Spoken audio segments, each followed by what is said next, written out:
నేరుగా వరి విత్తే విధానాలు చాలా ప్రాంతాల్లో ఆచరణలో ఉన్న చాలా మంది రైతులు నారుమళ్లను పెంచి నాటే పద్ధతిని ఆచరిస్తున్నారు. సాగునీటి లభ్యత తక్కువ ఉన్న రైతులు పొడిదుక్కిలో విత్తనం వెదజల్లుతుండగా నీటి సౌలభ్యం ఉన్న రైతులు దమ్ము చేసి నారుమళ్లు పోస్తున్నారు. మరి ఆరోగ్యవంతమైన నారు అంది రావాలంటే యాజమాన్యంలో ఎటువంటి మెళకువలు పాటించాలో ఇప్పుడు తెలుసుకుందాం.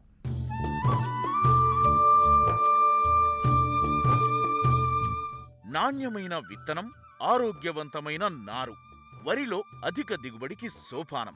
నీటి లభ్యతను బట్టి కొంతమంది రైతులు మెట్టనారుమళ్ల పెంపకం చేపడుతుండగా అధిక శాతం మంది రైతులు దంపనారుమళ్లు పోస్తున్నారు. మరి నారు పుష్టిగా పెరిగి 25 నుండి 30 రోజుల్లో అందిరావాలంటే విత్తన శుద్ధి, పోషక యాజమాన్యం తప్పనిసరి అని సూచిస్తున్నారు కృష్ణా జిల్లా ఘంటసాల కృషి విజ్ఞాన కేంద్రం సీనియర్ శాస్త్రవేత్త డాక్టర్ పి. సుధా జేకబ్. ప్రస్తుత ఖరీఫ్ సీజన్లో మనకు తొలకరి వర్షాలు మనకు పడతం ఆరంభమైంది.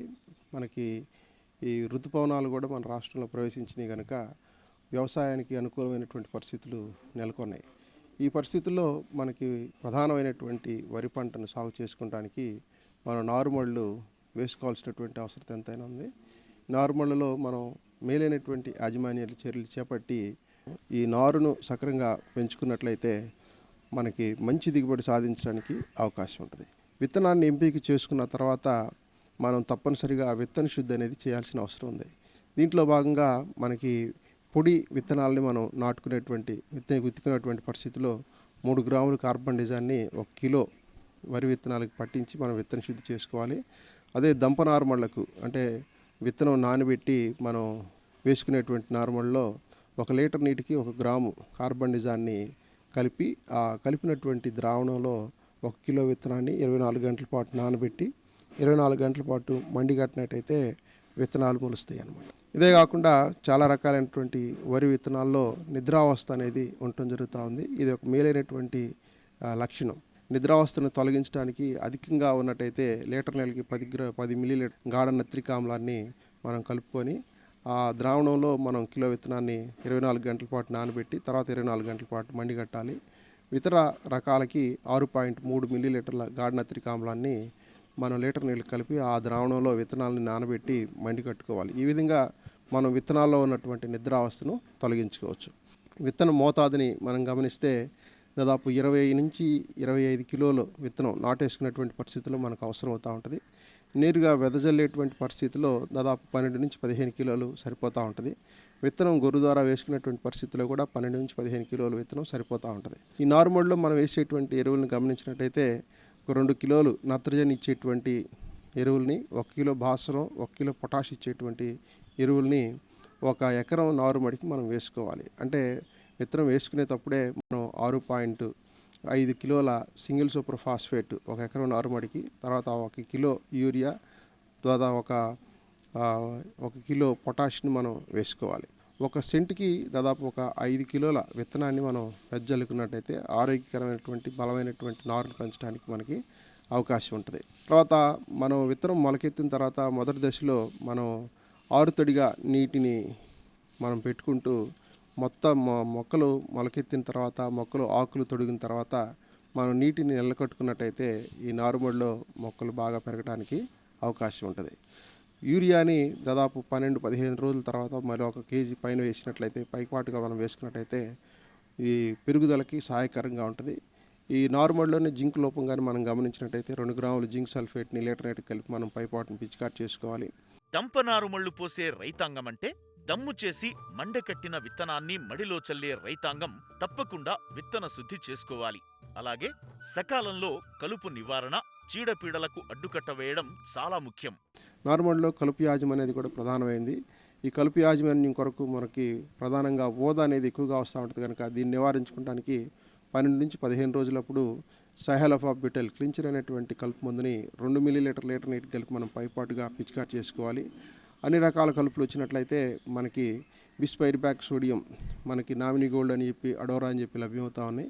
ఇవి 0.5 మిల్లీలీటర్లు లీటర్ నీటికి కలిపి మనం పైపాటుగా పిచికారి చేసినట్టయితే అన్ని రకాల కలుపు మొక్కల్ని మనం సమర్థవంతంగా నివారించుకోవడానికి అవకాశం ఉంటుంది. కలుపు తక్కువ మోతాదులో మనకు ఉన్నట్టయితే కూలీలు పెట్టి కూడా మనం తీయించి ఈ కలుపుని యాజమాన్యం చేసుకోవడానికి అవకాశం ఉంటుంది. ఈ విధంగా మనం యాజమాన్య చర్యలు చేపట్టినట్టయితే మనకి సమర్థవంతంగా మంచి ఆరోగ్యకరమైనటువంటి నారుని మనం పెంచుకోవడానికి అవకాశం ఉంటుంది. కొన్నిసార్లు మనకి నారుమడిలోనే ఈ పురుగులు తెగుళ్ళకి సంబంధించినటువంటి సమస్యలు కూడా వస్తున్నట్టు గమనించడం జరిగింది. ముఖ్యంగా ఈ కాండం తొలిచేటువంటి పురుగు కానీ, ఆకు చుట్టు పురుగు కానీ, ఆకు తొలిచి పురుగు కానీ ఇట్లాంటివి మనకు వచ్చినప్పుడు పైపాటును మనం క్లోరోపైరిపాస్ అనేటువంటి మందు 2.5 మిల్లీలీటర్ లీటర్ నీటి కలిపి మనం పిచికారి చేసినట్టయితే మనకి ఈ పురుగుల యొక్క సమస్యను మనం సమర్థవంతంగా నివారించుకోవడానికి అవకాశం ఉంటుంది. ఈ కాండం తొలిచే పురుగు ఉధృతి బాగా ఎక్కువగా ఉన్నట్టయితే విత్తనం వేసిన తర్వాత 6 రోజులకి, 7 రోజులకి లేదా 10 రోజులకైనా కానీ ఒక 160 గ్రాములు కార్బోఫ్యూరాన్ గుళికలు 3G గ్రాన్యూల్స్ మనం సెంటు నారుమడికి మనం వేసుకోవాలి. ఈ కాండం తొలిచే పురుగు లేదా ఉల్లికోడు ఇట్లాంటి సమస్యలు అధికంగా ఉన్నటువంటి ప్రాంతాల్లో నారు పీకటానికి ఒక వారం రోజుల ముందు 1 కిలో కార్బోఫ్యూరాన్ గుళికల్ని 1 ఎకరం నారుమడికి మనం వేసినట్టయితే తర్వాత ప్రధాన పొలంలో కూడా మనకి ఈ పురుగుల యొక్క ఉధృతిని మనం సమర్థవంతంగా మనం అదుపులో ఉంచుకోవడానికి అవకాశం ఉంటుంది. ఎత్తుమళ్లలో విత్తనం పోసిన తరువాత నీరు నిల్వ ఉండకుండా చూసుకోవాలి. నీరు నిల్వ ఉంటే విత్తనం మురిగిపోతుంది. మడుల మధ్య కాలువలు ఏర్పాటు చేసుకుంటే నీరు నిల్వ ఉండదు. ఏ కారణం చేతైనా పోషకాలను సకాలంలో అందించని రైతాంగం పిచికారీ రూపంలో అందిస్తే మంచిది.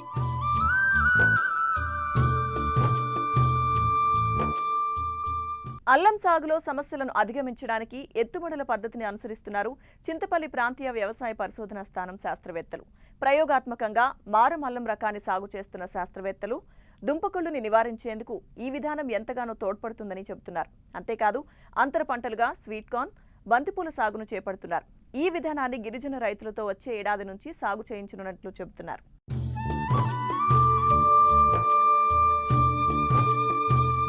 అల్లం సుగంధ ద్రవ్యపు పంట. ఏజెన్సీ ప్రాంతాల్లో అధిక విస్తీర్ణంలో సాగుతున్న ఈ పంట అందరి దృష్టిని ఆకర్షించింది మాత్రం 3-4 ఏళ్ల నుండే. సాగులో అందివచ్చిన సాంకేతిక పరిజ్ఞానంతో ఈ పంట సాగులో అధిక దిగుబడుల సాధనకు మార్గం సుగమమవడంతో పాటు గత 3 ఏళ్లుగా మంచి మార్కెట్ ధర లభించడంతో రైతులు సాగులో ఉత్సాహంగా ముందడుగు వేస్తున్నారు. అయితే అల్లం సాగుకు అన్ని ప్రాంతాలు అనుకూలం కావు. తేమతో కూడిన వేడి వాతావరణం అల్లం సాగుకు అత్యంత అనుకూలం. పాక్షికంగా నీడ ఉన్న ప్రాంతాల్లో కూడా అల్లం పెరుగుదల ఆశాజనకంగా ఉంటుంది. 19 నుండి 28 డిగ్రీల ఉష్ణోగ్రత ఉన్న వాతావరణంలో పంట పెరుగుదల ఆశాజనకంగా ఉంటుంది. తెలంగాణలో మెదక్, వరంగల్, కరీంనగర్, నిజామాబాద్ జిల్లాల్లోనూ, ఆంధ్రప్రదేశ్లో విశాఖపట్నం, తూర్పుగోదావరి, కృష్ణా జిల్లాల్లో అల్లం పంటను సాగు చేస్తున్నారు. ప్రధానంగా విశాఖ ఏజెన్సీ ప్రాంతాల్లో చల్లని వాతావరణం ఉండటంతో ఇక్కడి రైతులు అనాదిగా అల్లం పంటను సాగు చేస్తూ ఉన్నారు. అయితే చీడపీడల కారణంగా అనుకున్న దిగుబడులను సాధించలేకపోతున్నారు. ఈ నేపథ్యంలోనే చింతపల్లి ప్రాంతీయ వ్యవసాయ పరిశోధనా స్థానం శాస్త్రవేత్తలు మారన్ అల్లం రకాన్ని ఎత్తుమడుల విధానంలో ప్రయోగాత్మకంగా సాగు చేస్తున్నారు. ఈ పంట సుమారు 9 నెలలు కావడంతో తక్కువ సమయంలో పంట చేతికొచ్చే పంటలను అంతర్ పంటలుగా సాగు చేస్తున్నారు. ఈ విధానంలో సాగు చేయడం వల్ల మురుగునీటి సౌకర్యం పెరిగి వేరు వ్యవస్థకు చీడపీడలు ఆశించవు. అంతేకాదు బెట్ట, కరువు, ఎండాకాలంలో తేమను నిలుపుకునే సౌకర్యం ఈ విధానంలో సాధ్యపడుతుంది. అంతేకాదు కలుపు యాజమాన్యం చేయుటకు సులువుగా ఉంటుంది. ఎత్తుమడుల విధానంలో నేల గుల్లబారటం జరుగుతుంది. దీంతో మెత్తటి నేలల్లో వేరు వ్యవస్థ బాగా వృద్ధి చెంది నీటిని, పోషకాలను పీల్చుకునే సామర్థ్యం పెరగటం వలన మొక్కలు బాగా పెరిగే అవకాశం ఉండటంతో వచ్చే ఏడాది నుంచి ఈ విధానంలో గిరిజన రైతులతో సాగు చేయించేందుకు సిద్ధమవుతున్నారు. ముఖ్యంగా ఈరోజు ఇక్కడ చూసుకున్నట్లయితే ఉద్యాన పంటలు, మన ఎత్తైన గిరిజన మండలంలో ఉద్యాన పంటలు ఎక్కువ సాంద్రత, అదేవిధంగా ఎక్కువ ఏరియా కవర్ చేసి ఉండడం, ముఖ్యంగా అల్లం, అదేవిధంగా పసుపు. ముఖ్యంగా ఈరోజు మనం అల్లం చూసినట్లయితేనండి, అల్లం అయితే మనకి మన పరిశోధనా స్థానంలో మారన్ అనే వెరైటీ ఎత్తైన మడిలో వేయడం జరిగిందండి. ఎత్తైన మడి అంటే మనం సాధారణంగా మన గిరిజన రైతులు గుర్తుంచుకోవాల్సింది ఏంటంటే మార్చి నుంచి ఏప్రిల్ నెలలో ఎత్తైన మళ్ళు బండ్ ఫార్మర్తో కనుక ఎత్తైన మడి పొడుగు వచ్చేసరికి 1 మీటరు, అదేవిధంగా వెడల్పు దాదాపు 1.5 నుంచి 1.8 మీటర్ ఎత్తైన మడిలు చేసుకొని ఆ మడిల మీద మనం అల్లం వేసుకున్నట్లయితే ముఖ్యంగా మనకు వచ్చేటువంటి దుంపకుళ్ళు తెగుళ్ళు లాంటివి అధిక దిగుబడి రావడానికి అవకాశం ఉంటుంది. మనం ఇప్పుడు ఈ పరిశోధనా స్థానంలో మనం మన సాంద్రతతో అల్లం వేసామండి, మారన్ వెరైటీ. ఇందులో వేయడమే కాకుండా అల్లం అనేది మనకి 9 నెలల పంట, అంటే దాదాపు 210 నుంచి 230 రోజుల పంట. కాబట్టి మన గిరిజన రైతులకి అల్లంతో పాటు అదేవిధంగా మనకి స్వీట్ కార్న్ అని మన తీపి మొక్కజొన్న, అదేవిధంగా బంతి కూడా ఆ ఎత్తైన మళ్ళలో పక్కన పక్కన వేయడం జరిగింది. అంటే ఈ 9 నెలల పంట కాలంలో రైతు 5 నెలలకి మనకి స్వీట్ కార్న్ వస్తుంది. అదేవిధంగా 4 నెలలు అంటే దాదాపు 120 రోజుల్లో బంతి రావడం, దిగుబడికి రావడం జరుగుతుంది. ఒక్క అల్లంతోనే కాకుండా ఎత్తైన మళ్ళలో వేసిన రైతులందరూ కూడాను స్వీట్ కార్న్ అదేవిధంగా మన బంతి మిశ్రమ పంటలుగా వేసుకొని అధిక ఆదాయం పొందవలసిందిగా సూచిస్తున్నాం.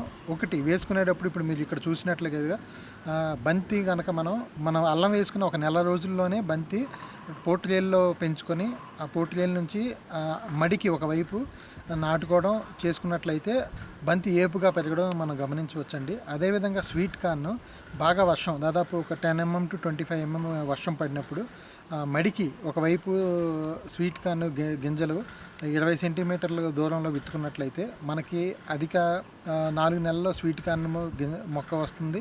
అదేవిధంగా బంతి రావడం అవకాశం ఉంటుంది. మన రైతులకు ముఖ్యంగా చెప్పేది ఏంటంటే దుంపకుళ్ళు తెగులు అనేది ఇక్కడ అల్లంలో ఎక్కువ మనకి గిరిజన ప్రాంతంలో చూస్తుంటాము.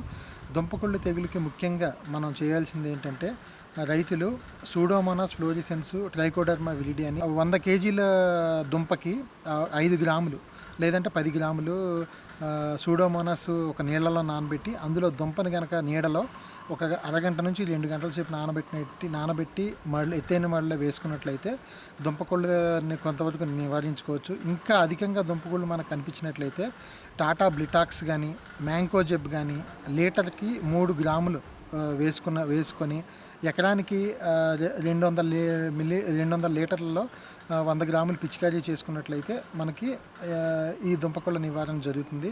దుంపకుళ్ళ నివారణకి ప్రధానంగా మనకి ఆరోగ్యవంతమైన దుంపని ఎంచుకోవడంతో దుంపకుళ్ళ నివారణ మొదటిగా జరుగుతుంది. దాని తర్వాత మనం ఈ సూడోమోనాస్ ఫ్లోరిసెన్స్ కానీ ట్రైకోడర్మా విరిడి కానీ పశువుల గెత్తంలో కలుపుకొని ఆ పశువుల గెత్తం కూడా మనకి దుంప యొక్క మొదళ్లలో వేసుకున్నట్లయితే ఈ మన జీవ శిలీంద్ర నాశుల ద్వారా దుంపకుళ్ళు చాలా వరకు మనం తగ్గించవచ్చు.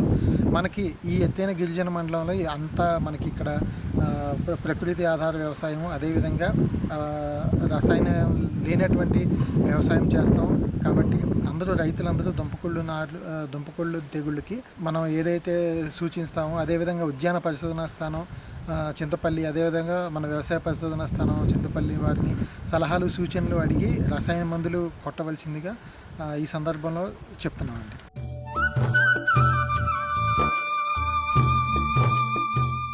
పంటల సాగుకు కొబ్బరి తోటలను రైతుల పాలిట కల్పతరుగా చెప్పుకోవచ్చు. కానీ చాలా మంది రైతులు అంతర పంటల సాగు పట్ల అవగాహన లేకపోవడంతో ఎంతో ఆదాయాన్ని కోల్పోతున్నారు. పాక్షిక నీడనిచ్చే కొబ్బరి వాతావరణంలో ఎన్నో రకాల వాణిజ్య పంటలను సాగు చేసుకోవచ్చు. దీన్నే ఆచరణలో పెట్టేందుకు సిద్ధమవుతున్నారు ఏలూరు జిల్లాకు చెందిన ఓ రైతు. కొబ్బరిలో అంతర పంటగా వక్కను సాగు చేసేందుకు నర్సరీని పెంచుతున్నారు.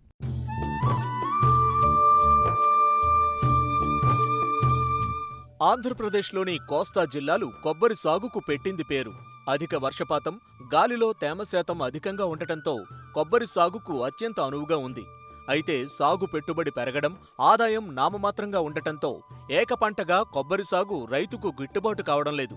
ఈ దశలో శాస్త్రవేత్తలు అంతర్ పంటగా కోకో సాగును ప్రోత్సహించడంతో పరిస్థితి మెరుగైంది.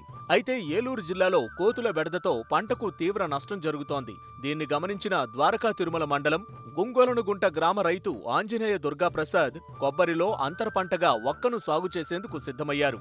ఇందుకోసం కర్ణాటక నుండి విత్తనాలను సేకరించి నర్సరీని పెంచుతున్నారు. ఇప్పటికే 4 ఎకరాల్లో అంతర్ పంటగా వక్కను నాటిన రైతు మరో 16 ఎకరాల్లో నాటేందుకు సిద్ధమవుతున్నారు. దీంతో పాటే అరటిలో కూడా అంతర్ పంటగా సాగు చేస్తున్నారు. ఈ వక్క పంటకు ఎలాంటి చీడపీడలు ఆశించవు. ప్రత్యేకంగా ఎరువు కూడా వేయనవసరం లేదు కనుక అదనపు ఆదాయం వస్తుందని చెబుతున్నారు. మెట్ట ప్రాంతాల్లో అంతర పంట కింద వేసుకుందామని చెప్పి తెచ్చుకున్నానండి ఇది. ఎందుకంటే ఒకే పంట మీద డిపెండ్ అయితే అవ్వట్లేదని చెప్పి ఆల్రెడీ కొబ్బరి, కోకో, పామాయిల్ ఇవి ఉంటున్నాయి. కానీ అంతర పంట కింద వక్క కూడా సాగు చేస్తే బాగుంటుంది అని చెప్పి తెచ్చుకున్నానండి నేను. ఎందుకంటే ఒకే పంట మీద ఆధారపడితే ఒక్కోసారి ఆదాయం ఉంటుంది, ఒకసారి ఆదాయం ఉండలేదు. అందుకని వక్క కూడా సాగు చేసుకుంటే బాగుంటుంది అని చెప్పి తెచ్చుకున్నానండి. మెయిన్ ఏంటంటే వాటర్ సోర్స్ కొంచెం తక్కువ ఉన్న కాడ కూడా మనం ఇది ప్రిఫర్ చేసుకోవచ్చు. ఎందుకంటే ఈ మెట్ట ప్రాంతాల్లో వాటర్ అనేది చాలా తక్కువగా ఉండటం వల్ల ఇప్పుడు కొన్ని క్రాప్లు మనం వేయగలిగినా సరే వాటర్ తక్కువ ఉండడం వల్ల మనం వేయలేకపోతున్నాము. సో ఈ ఒక్కదానికి ఏంటంటే వాటర్ మనకు తక్కువ తీసుకుంటుంది. సో మనం కల్టివేషన్ కూడా బాగుంటుందని చెప్పి మనం ఇది ప్రిఫర్ చేసుకున్నామండి. ఆల్రెడీ నేను ఒక 4 ఎకరాలు వేసానండి. అది ఒక 4 ఇయర్స్ అవుతుంది. 3.5 ఇయర్స్ 4 ఇయర్స్ అవుతుంది. ఎకరానికి మనం అంటే రైతులు ఇప్పుడు మన ఎరువులకే కానీ మందులు ఏమి వేయట్లేదండి వీటికి. ఎందుకంటే మొక్కకి మందు వేసి పెంచాల్సిన అవసరం లేదండి. ఎరువులు వేసుకుని మనం బలం చేసుకుంటే చాలండి. అది ఎకరానికి నార్మల్గా 2 ట్రాక్టర్లు అలాగే ఎరువు తోలుకుంటే సరిపోతుందండి. ఎరువు తోలుకుని మొక్క తట్టడి ఎరువు అలా వేసుకుంటే సరిపోతుంది. ఎకరానికి సుమారుగా ఒక 15 నుంచి 20 వేలు అవుతుందండి ఎకరానికి. మనం దీన్ని మొక్క పెంచుకుంటాకి 4 సంవత్సరాల తర్వాత 4వ సంవత్సరం ఈల్డింగ్లోకి వస్తుందండి. 5వ సంవత్సరం నుంచి మనకి కాపు మొదలవుద్దండి. ఎందుకంటే ఇప్పుడు కొబ్బరిలో కానీ లేకపోతే మనం పామాయిల్లో కానీ వేసినప్పుడు అంటే ఒక పంట మనకు కలిసి రాకపోయినా ఇంకో పంట కలిసి వస్తుందన్న ఉద్దేశంలో దీన్ని ప్రిఫర్ చేస్తున్నామండి. మనకి ఎంతవరకు కొబ్బరి, పామాయిలు, కోకో లేకపోతే జీడి మామిడి ఇలాంటివి ఉన్నాయి కానీ ఒక్క సాగు అనేది లేదండి. అంటే మనం అంతర పంట కింద ఇంకొకటి ఏదో ఒకటి తీసుకురావాలి, వేసుకుంటే బాగుంటుంది. ఎందుకంటే ఒకదాని మీద ఆధారపడితే అవ్వట్లేదు. సో ఎందుకంటే ఇవాళ ఉన్న రైతుల పరిస్థితి ఏంటంటే ఒకే దాని మీద డిపెండ్ అయితే అది వర్కౌట్ అవ్వట్లేదండి. సో ఏదైనా ఇంకొకటి కొత్తదనం వేసుకుంటేనే కానీ మెట్ట ప్రాంతాల్లో నీళ్లు తక్కువ ఉండడం వల్ల చాలా ఇబ్బంది అవుతుందండి. సో దానికి తోడు ఈ ఒక్క మొక్క ఏంటంటే నీళ్లు కూడా చాలా తక్కువ తీసుకుంటుంది. కొబ్బరి లేదా పామాయిలు లేకపోతే కోకోతో పోలిస్తే ఇది కొంచెం నీళ్లు తక్కువ తీసుకుంటుంది. దానివల్ల ఈ ఒక్క సాగుకి బాగుంటుందని చెప్పి అనుకుని మేము మా రిలేటివ్స్ కర్ణాటకలో ఉంటే వాళ్ళ దగ్గరకి వెళ్తే ఆ ఏరియాలో అంతా ఎక్కువ ఒక్క సాగు ఉండటం వల్ల మాకు ఈ ఒక్క వేసుకుంటే బాగుంటుంది అనిపించింది. ఎకరానికి ఇప్పుడు కొబ్బరిలో అయితే కనుక మీరు ఇంటర్ క్రాప్ కింద వేస్తే కనుక 450 మొక్కల దాకా వేయొచ్చండి. అదే పామాయిల్లో అయితే కనుక మీరు అంటే డైమండ్లో వేసుకుంటే కనుక ఒక 150 నుంచి 170 మొక్కల దాకా పడతాయండి. ప్లేన్ ల్యాండ్ అయితే కనుక మీరు 750 దాకా వేసుకోవచ్చండి. ప్లేన్ ల్యాండ్ అయితే కనుక 4 సంవత్సరాలకి ఇప్పుడు మనం ఎరువులు వేసుకుంటే దాకా ఖర్చు అవుతుందండి. అంటే ఎరువులు కానీ లేకపోతే ఏదైనా ఎకరానికి ఒక 15-20 వేలు దాకా అవుతుందండి. అంటే మార్కెటింగ్ ఇప్పుడు ఆల్రెడీ ఇంతకుముందు వేసిన వాళ్ళు ఉన్నారండి. మనకి ఆల్రెడీ 5 ఏళ్ళు 6 ఏళ్ళు అయిన వాళ్ళు ఉన్నారు. ఆల్రెడీ మొక్క 300-350 రూపాయలు నిరుడు లాస్ట్ ఇయర్ అమ్మారండి. ఈ సంవత్సరం 400-500 దాకా వస్తుందండి. మనకి ఎకరానికి వచ్చేటట్టుకి అంటే ఇది టన్ను వచ్చేటట్టుకి మనం వేసేది నాటు వెరైటీ అండి. ఇందులో హైబ్రిడ్ కూడా ఉంది. కాకపోతే మనం ఆ భీమ సముద్రంలో నాటు వెరైటీ తెచ్చుకున్నాం. ఇది టన్ను 70,000 దాకా ఉందండి. ఈల్డింగ్ కూడా బాగుంటుందండి ఇది నాటుది. ఎరువులు అంటారా ఇప్పుడు మనకి సేంద్రియ ఎరువులు తర్వాత ఆవు పేడ, గేదె పేడ ఇవి కలిపిన ఎరువులు అయ్యి చక్కగా మొక్కకి ఒక తట్టడు వేసుకుంటే సరిపోతుందండి. మనకి ఈ ఏరియాలో కొంచెం వాటర్ సోర్సు కొంచెం తక్కువ ఉన్న కాడ కూడా మనం ప్రిఫర్ చేసుకోవచ్చు. ఇది ఒక్క మొక్కను ప్రిఫర్ చేసుకోవచ్చు. కోత అంటారా ఇప్పుడు అంటే కేరళ, తమిళనాడు, కేరళ ఇవన్నీ కూడా వాళ్ళు అంటే మనుషులు ఎక్కి కోయటం ఇలాంటివి ఉన్నాయండి. సో మన దగ్గర ఏంటంటే పాసిబిలిటీ బట్టండి. అంటే ప్లేన్గా దగ్గరికి వేసుకుంటే కనుక మనుషులు ఎక్కి కోసే అవకాశాలు ఉంటాయి. కాకపోతే మనం ఇప్పుడు ఇంటర్ క్రాప్ కొబ్బరి తోటలో వేస్తున్నాం కాబట్టి అంతర పంట కింద వేస్తున్నాం కాబట్టి మనం గెడబెట్టి కోసుకోవచ్చండి.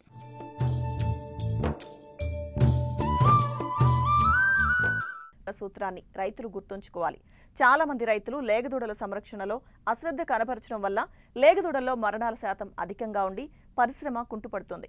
పాల ద్వారా వచ్చే ఆదాయంతో పోలిస్తే మన దొడ్లో పుట్టిన దూడ పాడి పశువుగా ఎదిగితే వచ్చే లాభమే అధికం. మరి లేగదూడలు మంచి పాడి పశువుగా అందిరావాలంటే తీసుకోవాల్సిన జాగ్రత్తల గురించి ఇప్పుడు తెలుసుకుందాం.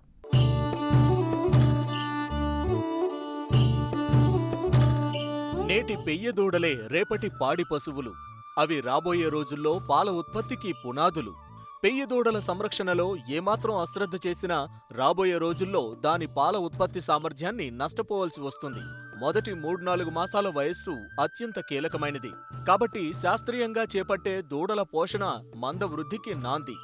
ఆరోగ్యవంతమైన లేగదూడల పెంపకం డైరీ అభివృద్ధికి పునాది లాంటిదనడంలో ఎలాంటి సందేహం లేదు. కానీ ఈ సత్యాన్ని గమనించని చాలా మంది రైతులు పాల ద్వారా వచ్చే ఆదాయంపైనే దృష్టి పెట్టి ఆ తరువాత పశువుల మేపు భారమై కొత్తగా పశువులు కొనుగోలు చేసేందుకు శక్తి లేక అనతి కాలంలోనే డైరీలను మూసివేస్తున్నారు.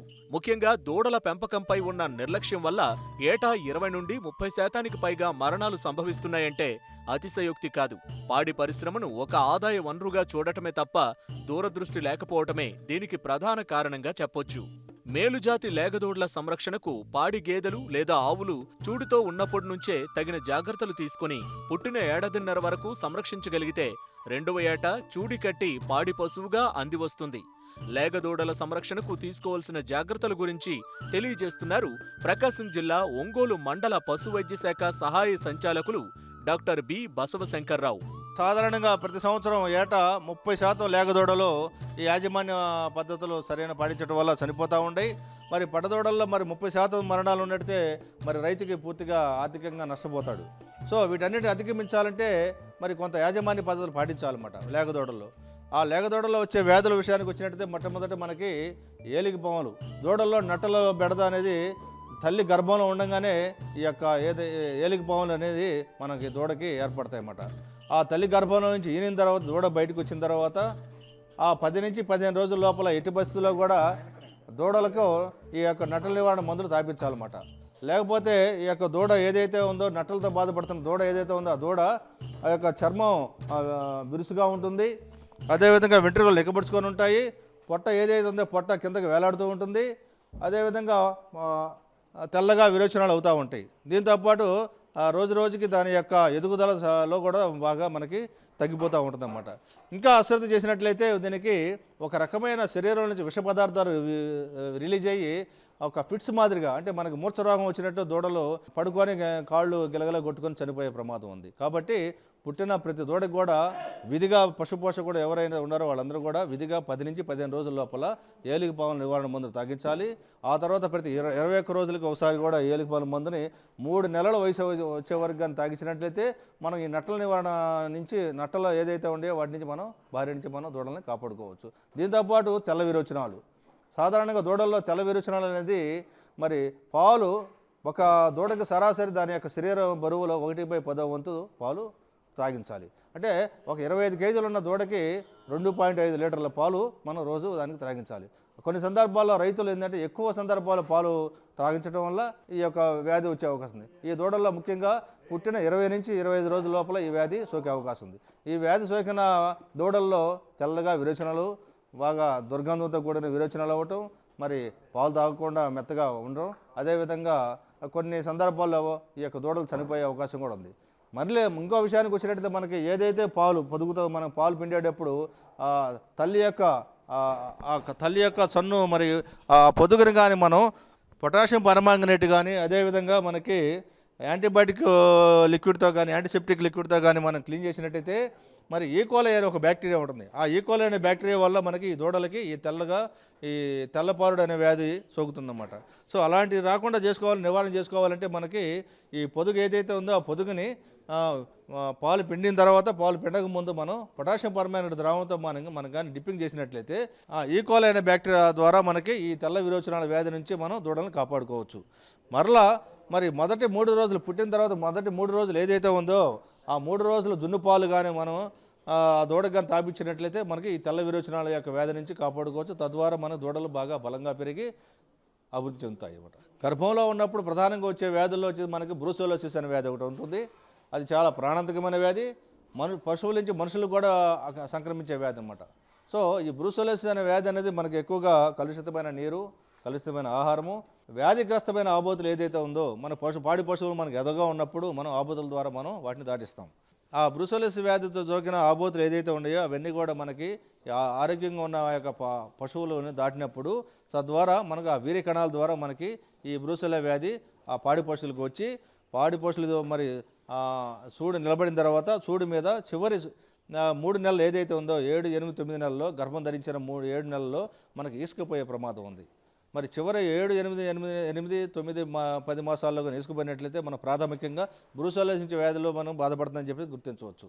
అదే మనం కానీ ఆబోతులను కానీ గమనించినట్లయితే కీళ్ళవాపు, వృషణాల వాపు, దూడని పుట్టిన దూడలు వెంటనే చనిపోవటం, ఆ తర్వాత ఆ యొక్క పాడి పశువు ఏదైతే మాయ వేయకపోవటం, మాయల నుంచి కూడా కొంచెం రకమైన దుర్గంధం ఉండటం, ఇవన్నీ కూడా మనం ప్రాథమికంగా గమనించవచ్చు. ఏదైతే 4 నుంచి 8 మాసాలు ఉన్న పడ్డదూడలు ఏదైతే వాటి అన్నిటికీ కూడా బ్రూసెల్లా వ్యాధి నివారణ టీకాల కార్యక్రమాన్ని జాతీయ పశువ్యాధి నియంత్రణ పథకం కింద మనం ఈ వ్యాధి నివారణ టీకాలను చేయడం జరిగింది. రెండో విడత బ్రూసెల్లా వ్యాధి నివారణ టీకాల కార్యక్రమాన్ని మన పెద్ద ఎత్తున 4 నుంచి 8 మాసాల ఉన్న పడ్డదూడలు ఏదైతే ఉందో, ఇటు తెల్ల పశువులు అయితేనే నల్ల పశువులు అయితేనేమి వాటన్నిటి కూడా ఈ వ్యాధి నివారణ టీకాల కార్యక్రమాన్ని చేపట్టి తద్వారా ఈ బ్రూసెల్లా వ్యాధి రాకుండా చర్యలు తీసుకోవడం జరుగుతున్నది.